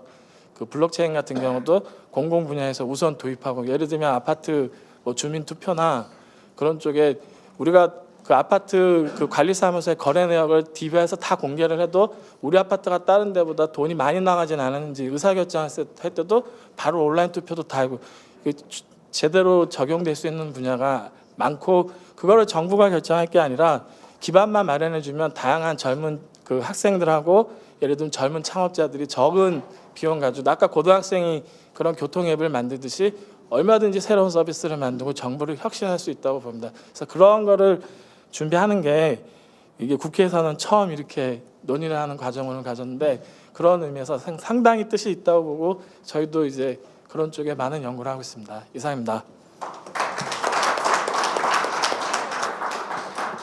네, 강필용 씨 수고하셨습니다.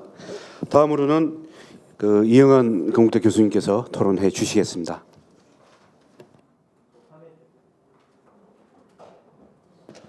저는 그냥 앉아서 하겠습니다. 저는 본래 서서 하는 거 좋아하는데, 왜냐하면은 교수들은 일단 서야지 말이 나오거든요. 그래서 해야 되는데, 저는 어떻게 이 블록체인에 대해서 어떤 부분에 대해서 말씀을 드리고 싶으냐면은, 지금 이제 박 대표님이 굉장히 잘 설명을 하셨는데, 박 대표님이 부족하신 부분이 있었어요. 그게 자꾸 정치 쪽으로 가시고 제도 쪽으로 가시니까 이게 어려워지는데, 사실은 이건 경제 문제로 생각을 해야 됩니다.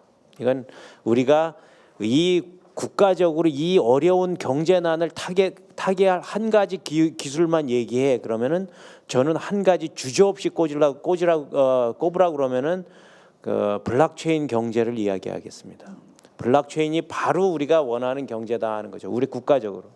그게 왜 그러냐 하면은, 이게 되게 재미있는 게, 여러분들이 블록체인 대체로 들어본 적이 없습니다. 왜 들어본 적이 없냐 하면, 이게 2009년에 나온 기술이에요. 시작된 기술입니다. 그래서 그 전에 유사한 기술들은 있었는데, 이렇게 완성돼 가지고 시작돼 갖고 처음 임플리먼트 된 그 기술이 비트코인 이후로 계속 저희가 됐기 때문에, 보통의 기술들은 대부분 펀더먼털 리서치하고 기반 연구를 하고, 그다음에 응용 연구하고, 그다음에 산업화가 되는데, 이거는 어떻게 됐냐면 산업화를 먼저 시작해 버렸어요. 그래가지고 항상 에러가 많이 나고 돈으로 막고 하는 경우가 굉장히 많은데, 지금도 굉장히 그 돈으로 많이 막고 있습니다. 이더리움은 지금 뭐 돈으로 막다가 지금 이제 어디 이상한 데로 가버렸는데, 그래서 리서치가 인더스트리얼리제이션이 산업화가 먼저 일어나고 리서치가 뒤에 일어나는 경우에 그 기술이라서 굉장히 그 여러분들이 들어본 적이 별로 없다고 생각하시는 게 이거 뭐야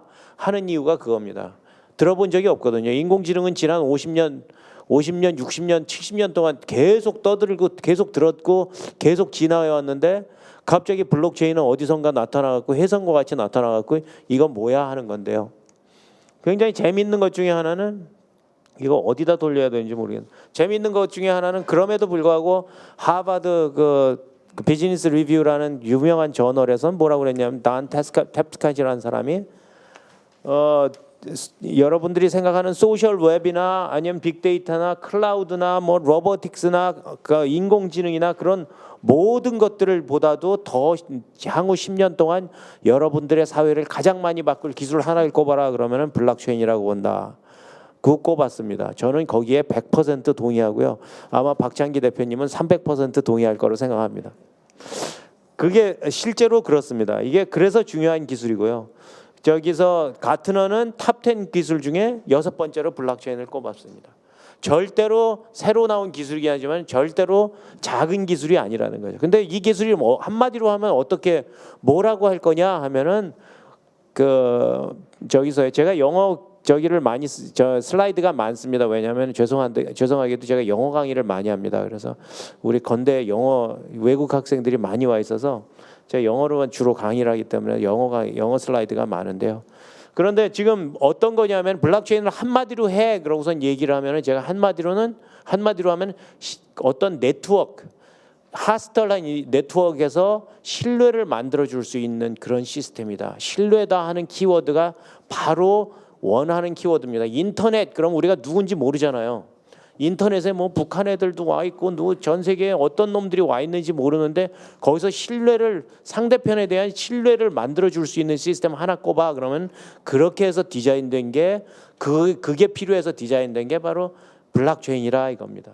그래서 옛날에는 중간에 누군가가 있었는데 지금 강 팀장님께서 옛날에는 가버먼트가 하고 이 가버먼트의 역할이 되게 중요했는데 가버먼트의 역할이 없어지는 경우가 저런 경우다 이거죠. 가버먼트 대신에 신뢰를 만들어주는 시스템이라 이거죠. 그래서 더 재미있는 거는 우리가 지금 쓰고 있는 시스템은 인터넷에서 사용하도록 디자인되어 본 적이 없어요. 등기 인터넷에서 사용하려고 돼 본 적이 없는 거잖아요. 그래서 등기 거래 전자거래 시스템을 만드는 이유가 뭡니까? 등기가 잘 안 됐는데 전자거래로 만들어주고 그걸로 쓰라고 하는데 시스템 자체가 그렇게 디자인되어 본 적이 없는 거예요. 그래서 바뀌는 겁니다. 그래서 우리가 비전을 좀 알아야 되는데 우리 사실은 비트코인이 블록체인이 비트코인 만들려고 만들어졌고 사실은 금융에서 만들어졌는데 금융에서 만들어져서 금융 시스템만 보면은 그 임팩트가 얼마나 크냐 하고 얘기하면은 영란은행에서 발표한 보고서에 의하면은 GDP가 3% 증가하게 돼 있어요. GDP가 3%. 뭐 물론 이제 거기에 여러 가지 가정이 있고 GDP가 어떻게 하면이라고선 긴 얘기가 있어갖고 제가 한꺼번에 설명하기는 나쁜데 GDP 3% 말만 들어도 우리는 행복한 거 아닙니까? 왜냐하면은 우리 한 GDP 3% 올라간 게 한 10년 된 거 아닙니까? 우리나라가 3% 그 레벨로 올라간대. 근데 어느 순간 한 30% GDP의 30%만 저기로 바꿔주면은 디지털 머니로 바꿔주면 블록체인 베이스드 디지털 머니로 바꿔주면은 GDP가 3% 올라간다는 겁니다. 이거 가능해요. 이런 생각이 이거 뭐야 하는 생각이 들 정도로 효율성을 가져온다는 겁니다. 그런데 그런 파이낸셜 금융에 대한 저기만 아니 이거 어디다 자꾸 꽂아야 되는지 모르겠는데 금융에 대한 것뿐만이 아니고요. WEF 월드 이코노믹 포럼에서는 뭐라고 그랬냐면은 저기 7대 제4차 산업을 견인하는 7대 기술을 뽑았습니다. 그래서 7대 기술을 쭉 뽑았는데 그중에 6번째가 빅데이터가 블록체인이 들어가 있습니다. 그런데 블록체인을 가만히 보면 재미있는 거는 여기 이상하네. 블록체인 저 7가지 기술을 가만히 분석해 보면요. 거기에 그 기술이 어떻게 연결되어 있는지 서로 어떤 인과관계를 갖는지 하고선 연결해 보면은 그런 나머지 6개 기술 중에 5개 기술이 블록체인의 기술이 필요한 거예요. 블록체인을 인프라스트럭처 해야지 저기가 되는 겁니다. 아까 이제 이 IoT만 갖고 제가 설명을 드리겠습니다. IoT가 지금 여기 인터넷 오브 더 띵스가 맨 아래에 있는 그 퍼플 컬러로 되어 있는 보라색 컬러로 되어 있는 건데요. 인터넷 오브 띵스는 왜 중요해지냐면은 우리가 자동차니 뭐니 심지어는 우리가 냉장고까지도 아니면 온도계까지도 인터넷 그 사물 인터넷으로 연결이 될 거라는 거죠. 그런데 사물 인터넷으로 연결될 때 그 뒤에 들어가는 트러스트는 누가 만들어 주는 거야 하는 거예요. 자동차 아까 구글 자동차 얘기할 때 구글 자동차가 잘 가는데 아니면 우버 자동차 잘 가는데 뒤에 들어가는 트러스트는 어떻게 만들어 주는 거야 하면은 사실은 블록체인이 있어야 되는 겁니다. 아니면 우리가 이제 공인증서 써야 되는 거죠. 공인증서가 그리 나쁜 기술은 아닌데 사람들이 다 미워하는 것 때문에 문제긴 한데 저건 그 블록체인 기술이 아니면은 어떤 다른 유사 기술을 써야 되는 겁니다. 그런데 블록체인 기술이 저렇게 많은 기술의 기반이 되는 거예요. 그래서 우리가 제4차 산업 어떻게 할래? 하면은 한 가지 기술만 꼽아라 그러면 저는 블록체인을 먼저 시작해야 된다고 얘기할 수 있습니다. 제가 이번에 사실은 이제 금융에 대해서는 얘기할 게 저는 많은데 금융에 대해서는 사실은 제가 한국은행 프로젝트를 이번에 끝냈습니다. 그래서 한국은행 에서 화폐 바꾸는 거에 대해서 제가 저기를 연구를 좀 했는데 그래서 굉장히 많은 아는데 그것 말고도 나머지가 다 블록체인 기반 기술로 변해야 된다는 거죠. 지금 빅데이터 산업 그 IoT나 아니면 디지털 헬스나 웨어러블 인터넷 이런 것들이 다 블록체인 기반으로 올라가야 된다는 겁니다. 그러다가 거기다가 더 재밌는 거는 우리나라가 가장 많이 쓰는 게 저는 행정 서류 같아요. 저 학력 증명서, 경력 증명서 띄워오라 그러는데 저는 외국에 오래 살다 와가지고요.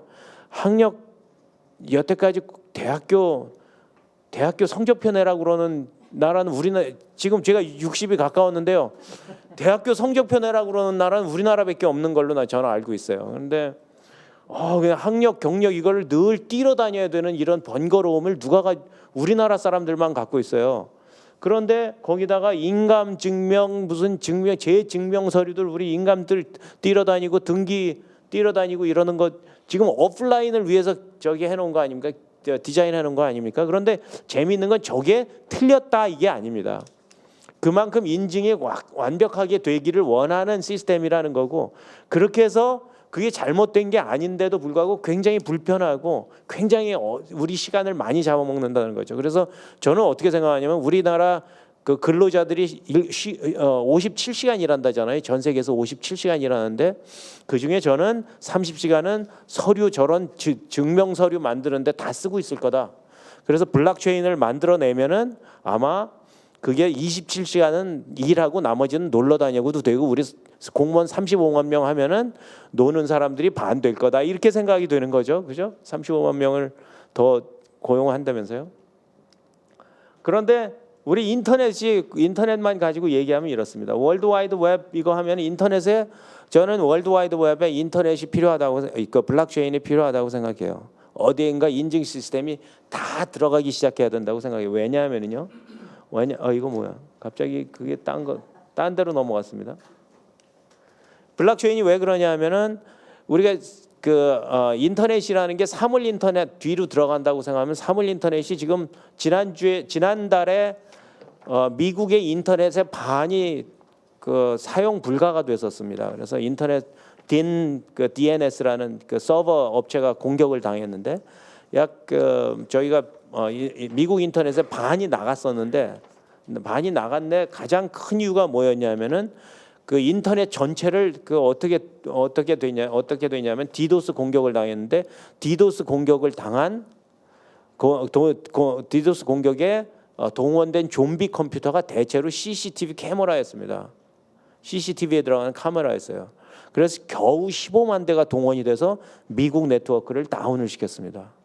그게 무슨 얘기냐면은 우리가 사물 인터넷 같으면은 1인당 그 주위에 있는 사물 인터넷에 연결되는 기기가 한 10대에서 100대까지 될 거거든요. 왜냐하면 우리 주위에 거의 모든 것들이 인터넷에 연결이 될 텐데 그렇게 되면은 우리가 그 동원될 수 있는 그 좀비 컴퓨터의 네트워크 컴퓨터 수가 15만 대가 아니고 1억 5천만 대가 될 게 굉장히 뻔하다는 거예요. 그래서 실제로는 많은 사람들이 사물 인터넷 하는 기기에 어떤 그 법규가 있어야 된다. 그래서 그걸 신뢰 시스템을 만들어줘야 한다는 법규 얘기를 시작하기 시작했습니다.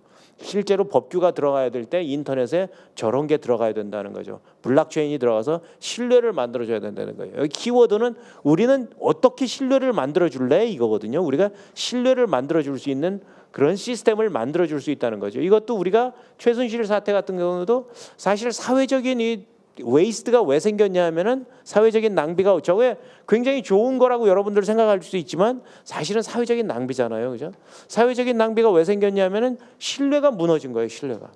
그런데 그 신뢰를 어떻게 쌓을 수 있냐면은 블록체인을 갖고 신뢰를 쌓을 수 있다는 거죠. 그래서 그 박찬기 대표님 말씀하시는 게 그겁니다. 우리가 신뢰를 쌓으려고 그러면 수권 민주주의를 가야 되는데 그걸 어떻게 할 수 있냐 하면은 우리가 그 저기로 간다. 그 블록체인을 사용하면 그렇게 갈 수 있다. 이렇게 말씀을 하신 건데 그걸 전체적으로 한번 짚어봐야 됩니다. 그럼 우리가 어떤 비전을 갖고 있는데 비전의 문제잖아요. 그래서 이제 디테일하게 어떤 문제 있고 어떤 문제 있고 어떤 문제 있고 문제는 수백 가지가 있고 지금 블록체인이 완성된 기술이냐 안 완성된 기술이냐 하는 거에 대해서 굉장히 디베이트가 많을 텐데 전 강 팀장님하고 굉장히 그 궤를 같이 합니다. 그 블록체인이 사실은 그렇게 완벽한 기술은 아니다. 아직은 한 80% 90% 완성은 됐는데 한 10% 정도는 아직도 이런저런 문제가 보일 수 있다 하고 생각을 합니다. 하지만 우리가 어떻게 가져가야 되냐면은 지금 저런 4차 산업을 이끌어가는 기술 첫 번째 경제적인 문제, 두 번째는 그것뿐만이 아니고 사회적인 신뢰를 추가적으로 사회적인 신뢰를 만들어낼 수 있는 그런 정치적인 그런 문제하고 우리의 비전이 그래서 그렇게 해갖고 블록체인을 가져왔을 때 우리의 비전은 뭐냐면요. 사실은 블록체인으로 만들어낼 수 있는 게 요즘 스마트 컨트랙트라는 그런 기술이 도입이 되기 시작합니다. 계약을 할 때 프로그램 하듯이 정밀하게 프로그램을 해서 계약하듯이 하자. 그래서 스마트 컨트랙트가 나옵니다. 그래서 스마트 컨트랙트를 어디까지 할 수 있냐면은 그걸 가지고 애플리케이션을 만들 수가 있어요. 그래서 decentralized or distributed autonomous application이라고 얘기하는 DApp이라고 얘기합니다. 그래서 애플리케이션을 만들어 줄 수 있는데 그거보다는 사실은 더 나아가는 게 어떤 회사 자체도 어떤 단체 자체도 계약서에 의해서만 돌아가게 만들어 줄 수가 있어요. 그래서 decentralized autonomous corporation이라고 그러는데 그런 회사는 이미 만들어져서 우리나라는 아니고요. 일단 외국의 경우는 만들어져서 돌아가고 있는 경우도 있습니다. 뭐 첫 번째 만들어진 회사가 DAO라는 DAO라는 회사인데 그 회사는 시작하자마자 망했습니다. 프로그램 에러가 있어서. 되게 재미있는 얘기긴 한데요. 그런데 그럼에도 불구하고 Decentralized Autonomous Organization, Corporation 이런 거는 굉장히 미래적이고 굉장히 가능성이 있는 기술인데 사실은 우리가 그런 것들을 생각할 때 가장 우리가 생각해야 되는 건 우리의 비전은 어디로 가냐면 Decentralized Autonomous Society로 간답니다. 우리 사회가 지금 박찬기 대표님이 제가 그 단어를 써주기를 원했는데 안 써주셔서 제가 설명을 드리는 거예요. 박찬기 대표님이 원하시는 건 그거예요. 블록체인을 가지고 우리가 사회 자체가 디센트럴라이즈 어토노머스 사회로 가야 된다는 거예요. 탈중앙화되고 분산된 그리고 자동화된 투명화된 신뢰를 주는 그런 사회로 가는 거를 우리가 비전으로 삼고 그래서 그렇게 해서 진행을 하고 그 비전 속에서 진행을 하게 되면은 사실은 우리 사회가 성공하는 사회가 되지 않느냐. 저런 이상하게 우리가 낭비하는 것은 최소한 없어질 거 아니냐 하는 게 제 생각입니다. 지금은 저렇게 하면서 사실은 장님을 이끌고 있으니까 우리 사회는 지금 투명성이 없으니까 어둠 속에서 그냥 장님을 이끌면서 앞에 있는 장님이 가끔 헤쳐먹어도 우리는 모르는 상태로 지금 사회가 그렇게 진행이 되고 있지 않습니까? 그러니까 지금 장님들이 나와서 저기서 데모하는 거잖아요, 그죠? 그래서 그래서 우리가 생각할 때 이 저기는 블록체인은 굉장히 중요하다. 그래서 블록체인이 왜 중요하냐, 블록체인이 어떻게 중요한지 다 한마디씩 했습니다. 빌 게이츠도 한 번 얘기했고요. 밥 그라이필드라는 사람도 얘기했고 저도 한마디 하죠. 그래서 저는 어떻게 얘기하냐면 블록체인은 infrastructure of everything이라고 얘기합니다.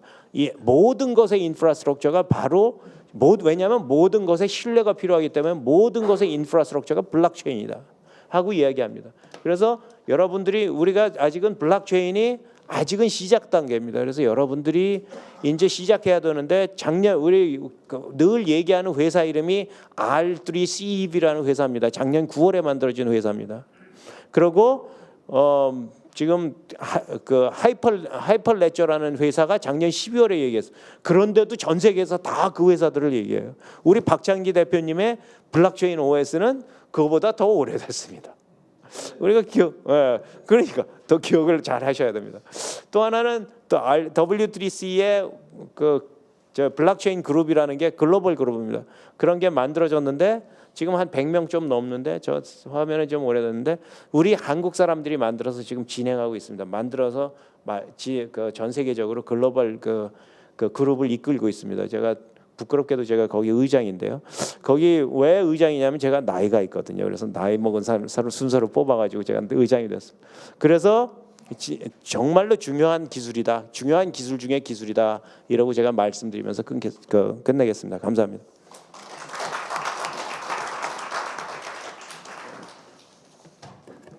네, 이용환 교수님 수고하셨습니다. 블록체인과 함께 영어 공부도 많이 했습니다. 감사합니다. 네. 그 영어 중에서 닉이 바로 이영환 선생님입니다. 아, 네. 이영환 박사가 닉입니다. 마지막으로 인하대 이기우 교수님 토론 듣도록 하겠습니다. 예, 감사합니다. 앞에서 우리 박창기 대표님 발표하시고 또 세 분 또 이렇게 토론을 하셨는데 아마 블록체인에 대해서 모르는 사람은 저밖에 없는 것 같습니다. 잘 모르는 입장에서 말씀을 드리겠는데요. 하여튼 굉장한 기술이 될 가능성이 있다. 그 정도 감은 잡은 것 같아요. 근데 저는 학자라서 그런지 이 배움의 기회를 주는 분들이 제일 고맙고 그런 자리가 제일 즐거워요. 오늘 또 우리 장정숙 의원님께서 장을 열어주시고 또 우리 박창기 대표께서 초청을 해주셔가지고 고맙다는 말씀 먼저 드리고요. 오늘 제가 말씀드리려는 직접 민주주의를 처음 대했을 때 그 자체가 충격이었습니다.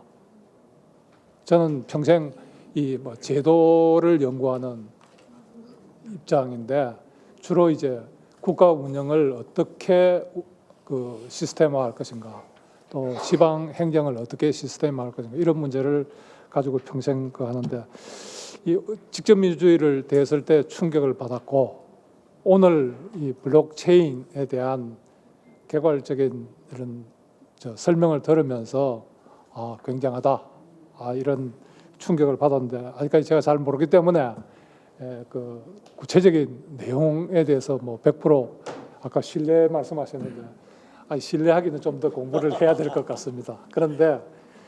그래서 제가 이제 이 직접 민주주의하고 이 블록체인을 신뢰할 수 있다면 이 결합하면 굉장한 효과가 있겠다 이런 생각을 하면서 왜 그런지 말씀을 좀 드릴까 이렇게 생각을 합니다. 우선 40페이지에 통계표가 하나 있는데요. 굉장한 통계입니다. 이것도 역시 정부의 세금으로 만든 이 통계표입니다. 한국행정연구원에서 작년에 나온 이 통계표인데요. 우리 정부 기관에 대한 신뢰도를 조사한 겁니다.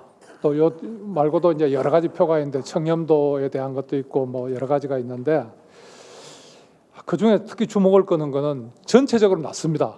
우리 정부 기관에 대한 국민들의 신뢰도는 전체적으로 낮는데 특히 낮은 데가 있어요. 국회입니다. 이건 충격이죠. 이것도 일종의 국민의 대표기관이기 때문에 국민의 신뢰를 가장 많이 받아야 되는 데가 국회예요. 그런데 결과는 안 믿는다 이겁니다. 이거를 어떻게 극복할 거냐? 이게 정말 시대적인 과제가 아닌가 이렇게 이제 보는 건데요. 그래서 이런 국회에 대한 불신이 우리나라만이 아니다는 겁니다. 이 다른 나라도 이런 과정을 거치면서 이제 신뢰도를 높여가고 있는데 거기에 굉장히 큰 역할을 한 것이 이 직접민주주의이다. 우리가 직접민주주의 하면 흔히들 스위스를 생각하는데요. 이 직접민주주의를 만든 나라, 그러니까 이게 저는 이 정치제도 이것도 발명품이라고 봅니다. 이 뭐 블록체인이나 인터넷이나 뭐 컴퓨터 발명과 버금가는 또는 그보다 더 중요할 수도 있어요. 한 나라의 운명을 좌우할 수 있는 게 정치제도다 이렇게 보는데 이 직접민주주의도 이게 이 발명자가 누구냐? 이 스위스가 아닙니다. 이 프랑스 혁명 때 나온 겁니다. 그래서 1793년 이 혁명헌법에 이제 이게 나오는데, 근데 이걸 또 창안한 사람은 또 이 혁명의 희생자가 됐어요. 그래서 뭐 프랑스 혁명 당시에 이 직접민주주의가 이제 발명이 돼가지고 프랑스에서는 꽃을 못 피우고 이제 나폴레옹이 스위스를 점령하면서 그래서 이제 스위스로 전파되었는데 스위스에서 꽃을 피우는 겁니다. 근데 이제 스위스에서 본격적으로 꽃 피운 거는 이제 1830년대 정도. 그때 이제 상황이 이런 겁니다. 이 쥐리 역 앞에 딱 내리면 바로 보이는 게 애셔라는 분의 동상입니다. 이 애셔는 철도 자본가요, 정치인이요, 금융 자본가요, 뭐 하여튼 스위스 근대화를 이끈 분인데 바로 이분 때문에 정치에 문제가 생긴 거예요. 그래서 모든 정치인들이 자기를 뽑아준 국민들을 위해서 일하는 것이 아니라 바로 금융자본, 철도자본, 뭐 산업자본을 위해서 일하다 보니까 노동자, 농민들, 또 영세 자영업자들 이 사람들의 삶이 피폐해버리는 겁니다. 그래서 야, 우리가 표를 가지고 있는 민주주의를 하는데 왜 우리가 못 살아야 되느냐. 그래서 이거를 그러면 주요 정책을 우리가 직접 결정하자.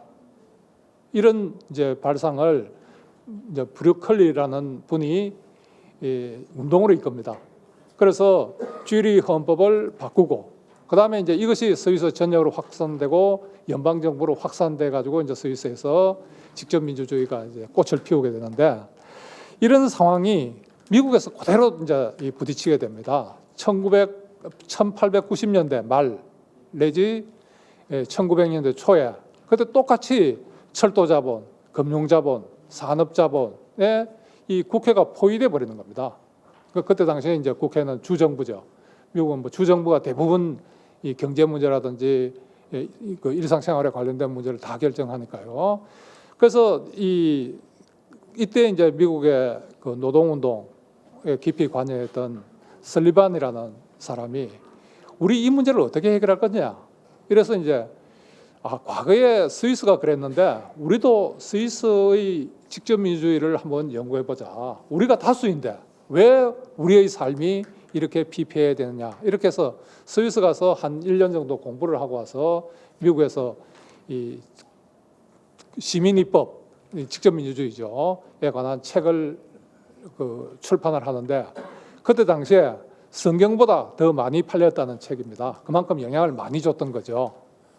그래서 이제 미국에서 직접민주주의가 이제 도입되는데 지금 우리가 이 국회에 대한 신뢰가 이렇게 낮은 이유는 뭐겠습니까?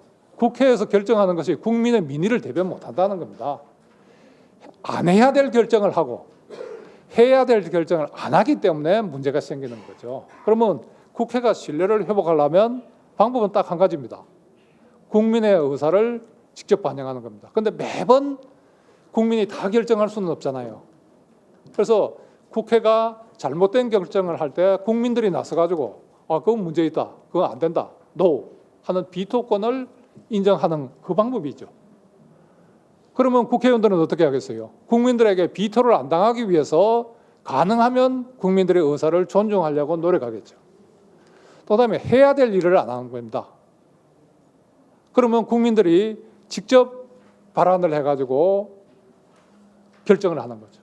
그러면 이 주도권을 국회의원들이 국민들한테 안 빼앗기기 위해서 가능하면 국민들이 원하는 것을 법률로 제정하려고 노력하게 되는 거죠.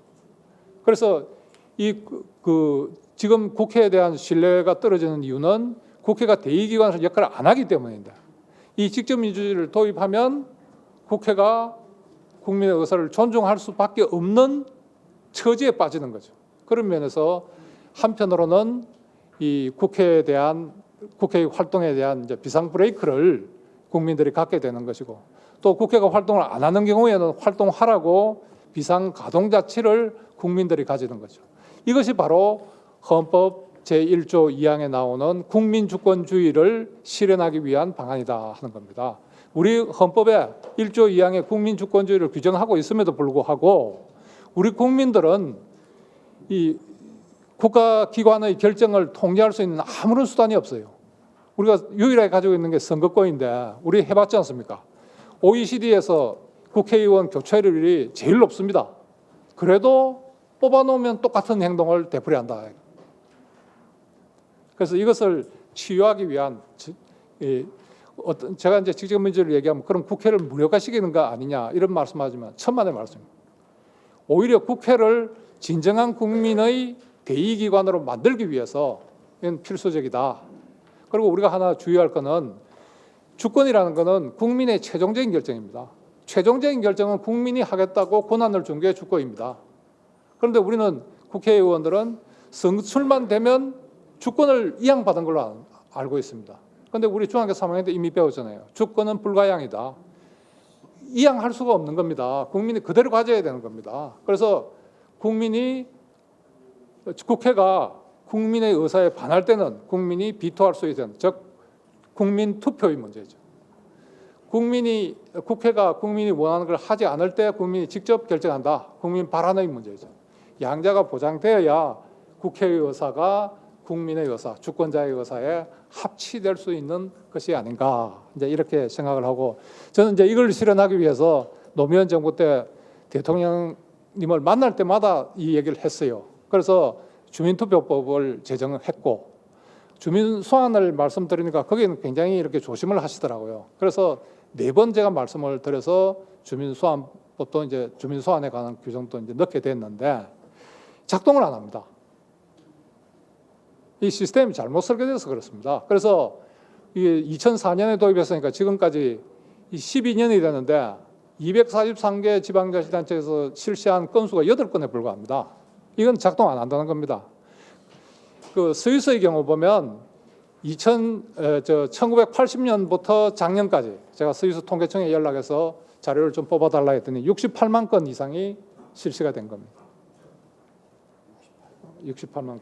네, 그러니까 이제 지방자치단체 숫자가 좀 다르죠. 우리나라는 243개인데 스위스 같은 경우에 한 2,900개 됩니다. 그렇더라도 그러니까 한 지방에서 한 주민이 결정해야 되는 게 연방 거, 칸톤 거, 그다음에 이제 개마인드 지방자치단체 거, 이 3가지 단계에 다 직접민주주의를 실시하는데 많이 실시하는 지역에서는 1년에 10건 이상을 결정을 합니다. 주민들이 직접. 많이 실시하는 데는 30건 이상을 결정을 합니다. 그렇기 때문에 스위스에서는 한 40살, 한 40살 정도 되면 우리나라의 국회의원 3선 정도의 식견을 다 가지게 된다는 겁니다. 그만큼 국가 문제에 대해서 직접 결정하는. 그래서 스위스 국민들은 이 나라는 우리가 만든 나라다 이렇게 생각하고 있고, 그 다음에 하나의 확신을 가지고 있습니다. 국민들은 항상 옳다. 우리 국민들이 결정하기 때문에 스위스가 세계에서 가장 행복한 나라, 가장 잘 사는 나라가 되었다. 이렇게 확신을 하고 있는 겁니다. 그런데 이제 이 직접민주주의를 확산시켜 나가려니까 장애물이 있습니다. 하나가 오해입니다. 이것도 아주 저명한 헌법학자가 저한테 이렇게 얘기해요. 직접민주주의는 조그만 나라에서 하는 거 아니냐. 그거는 이 직접민주주의에 대한 오해입니다. 그게 이제 한 자리에 광장에 모여서 하는 이런 걸 생각하는데 그걸 가리켜서 우리는 집회민주주의라 그러죠. 그런데 오늘날 정치 기술의 발달을 해서 집회민주주의는 점점 사라져가는 추세에 있고 그 대신에 투표소에서 하는 투표로 하는 겁니다. 그렇기 때문에 이 투표소에서 투표는 이 나라의 크기에 전혀 영향을 받지 않습니다. 나라가 클수록 더 필요하게 되는 겁니다. 그래서 그거는 완전히 오해다. 그리고 오늘날 19세기의 역사를 선거권 확대의 역사로 본다면 21세기 정치의 그 역사는 이 직접민주주의 확대의 역사일 것으로 보고 이미 36개국에서 직접민주주의를 도입하고 있습니다. 그것도 언제부터냐면 2차 대전 이후에 급속하게 확대돼 가고 있고 특히 2000년 후에 이 직접민주주의를 도입하는 나라가 급격하게 늘고 있다 이렇게 볼 수 있습니다. 그 다음에 이제 시간이 지났네요. 그래서 이제 마무리를 해야 되겠는데, 근데 여기에 장애가 있습니다. 하나가 비용이 너무 많이 든다. 스위스 같은 경우는 전부 우편 투표를 하는데 우편 투표하는데 돈이 많이 들어요. 근데 우리나라의 경우에 서울시하고 제주도하고 해봤는데 제주도 같은 경우에 이제 규모가 한 55만 정도 되는데 한 40억 이상 들었어요. 서울시의 경우에는 한 400억 정도 들었다 그래요. 이걸 도입될 때 저는 이거 선거관리위원회가 관리하기 때문에 돈이 많이 드는 이유도 있습니다. 지방자치단체가 자원봉사자를 사용해서 하면 비용이 상당히 다운이 되겠지만 그래도 많이 들 겁니다. 그래서 이 비용 문제를 어떻게 해결할 것인가. 저는 스위스 사람들은 이렇게 설명합니다. 그것은 민주주의를 운영하기 위한 비용이다. 그러나 많이 들죠. 그래서 이것을 블록체인이 해결할 수 있을까 하는 게 이제 첫 번째고, 그 다음에 이제 제가 이걸 쓰면서 아직까지 전자투표에 대해서 언급을 안 하고 있습니다. 전자투표를 활용하면 획기적으로 비용을 줄일 수 있는데 신뢰성이 문제가 됩니다. 그런데 이제 오늘 쭉 설명을 들으니까 특히 우리 이영환 교수님께서 블록체인의 키워드는 신뢰다 이런 말씀을 하셨는데, 신뢰할 수 있다면 그러면 이 직접민주주의를 실현하는데 장애물은 다 제거되는 것이 아닌가 이렇게 생각을 하고, 오늘 좋은 기회를 줘서 고맙고요. 그다음에 마지막으로 한 가지 말씀드리고 싶은 것은 42페이지입니다. 우리나라 헌법 40조에 보면요, 입법권은 국회에 속한다 이렇게 되어 있습니다. 이건 굉장히 오만한 규정입니다. 입법권은 곧 주권입니다. 이것은 헌법 1조 2항에 국민 주권주의를 거부하는 겁니다. 국회 주권주의를 규정한 겁니다. 우리 재헌헌법에 이러지 않았어요. 재헌헌법에서는 국회는 입법권을 행사한다 됐어요. 국민을 대표하여 행사한다 됐는데 이것을 국회가 행사한다 했으니 국회가 주권자다 이렇게 보는 겁니다. 그래서 이 규정은 분명히 잘못됐고요. 이번에 헌법 개정이 저는 대리라고 보는데 거기서 바꿔줘야 된다. 즉 입법권은 국민에게 속한다. 국민이 직접 또는 그 대표기관을 통하여 입법권을 행사한다. 이렇게 돼야 되는 것이 아닌가 이렇게 생각합니다. 감사합니다. 네, 이규규 감사합니다.